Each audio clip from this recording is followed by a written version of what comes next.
fabulous night. And I will start with a poem from the Red Indian Road West anthology. My brother is the reason why I came out here. This isn't the poem, this is the introduction. And we lived in the Mission, and he passed away. He didn't make it past 30. We hung out in this neighborhood. And my son is here, and my son's dad is here. And here is a poem about my brother, Scott.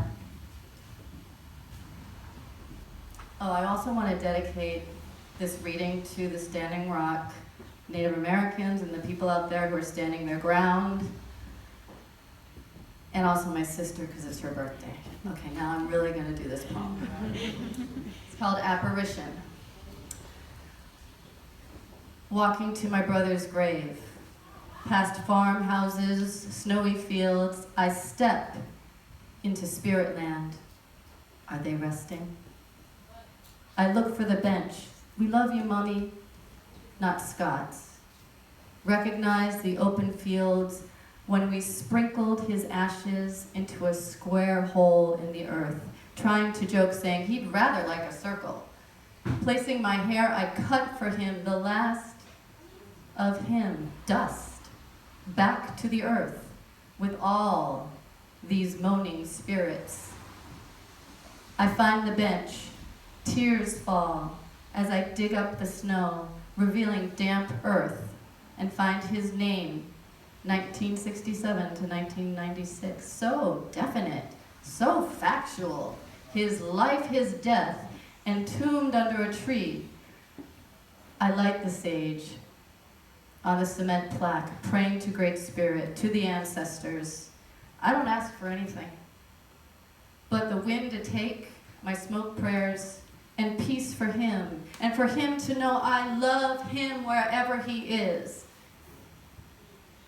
Kneeling in the snow, sage smoke rising, faint wind blows, I empty my thoughts, peace swirls around me. I break off a twig of berries and place it on his plaque, kiss my finger, place it on his name. I know he isn't there, that he has become the sky itself, smiling down on me.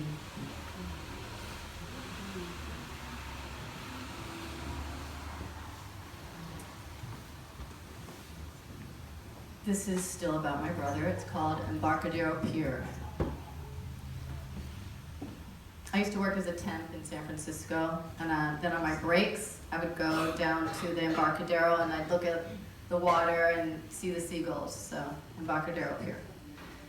Near the crab man, listening for Scott, not having any money, listening.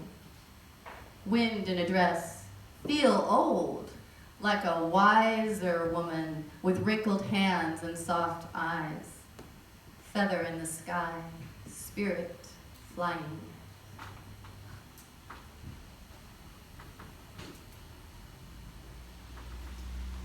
So I have a poetry book called Temp Words. My son has a couple if you're interested. And this one is called Thieves. So I'm mixed race. Finding my roots has been a lifelong journey that I'm still continuing. And it's been painful, and it's also been joyful, but here's some of the pain.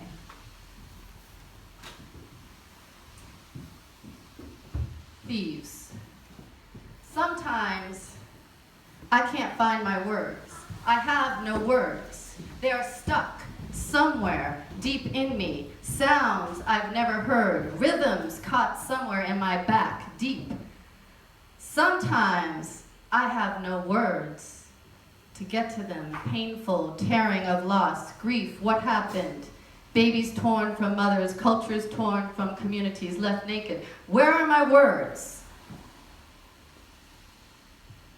I try to find them in rhythms, in movements, in songs. Where are they? Who stole them? Culture isn't as easy as putting on some Cowrie bees or lighting some sage. We have to look to history, reveal its painful past. That is our only access through pain.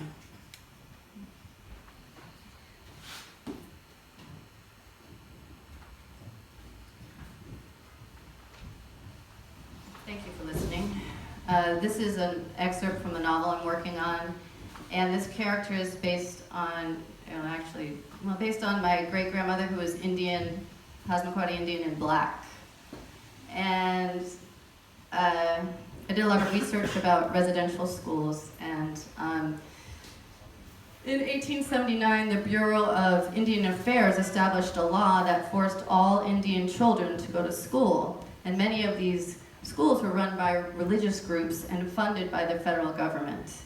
So Emma, the character, is in one of those schools in Maine. And this part of this section is called Snake.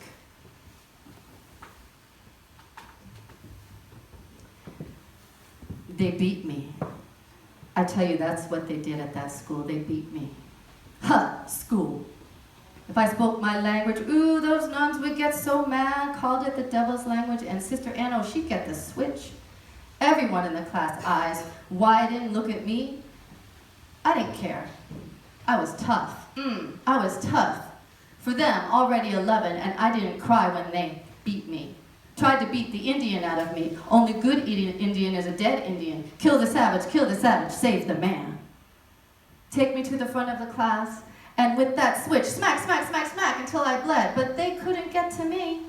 I made myself real small. So small, no one could get to me. It wasn't me they were beating. They couldn't get to me. That's what any of you will get if you speak the devil's language in here. Sister Anne props the switch by her desk. Silence in room. I am a lump on the floor. I look at my brother. He is the only one that can see me, that small pebble I've become. I see tears in his eyes. Joe, don't cry. Little Joe, silly Joe, you know she didn't get to me. You know that. Little Joe, little Joe. My head is face down. I can see the crack in the floorboards. It smells like dust, cold dust. Get up, you little nigger savage. She sounds like a snake hissing. Savage. I said, get up, you little nigger savage. I get up hissing. She is a snake. I stamp my foot, bend low, looking around the room. They know, the class knows. They want to join the dance. I hear them shift in their chairs. I move around the room. Sister Anne, screams, you come here, you little nigger savage, you little nigger savage. I swerve past her, in between desks. I head towards the door, the open door, looking for the snake. Why aren't the children holding my hand so we could coil up like a snake? I smell sage. I hear a rattle. I go towards the door. You come here right now. She grabs the switch, stomps towards me. I run towards the door. The children bang on the desk. The beat of the drum, the beat. Sister Anne catches me, grabs my arm. I hear footsteps. Sister Dorothy comes. What is going on in here? Quick, hold this little savage speaking the devil's language. Devil's language, is she? Sister Dorothy clenches my arms. I'm bent down, foot stomping, looking for the snake. I hear the children banging the desk, pulse of the drum. She holds me down, one of them, I don't know who it is. I feel the switch over and over again. I say, they take me to the closet. Throw me in the closet. Now I am in darkness, but I can still hear the faint sound of the children beating their desks, the drum.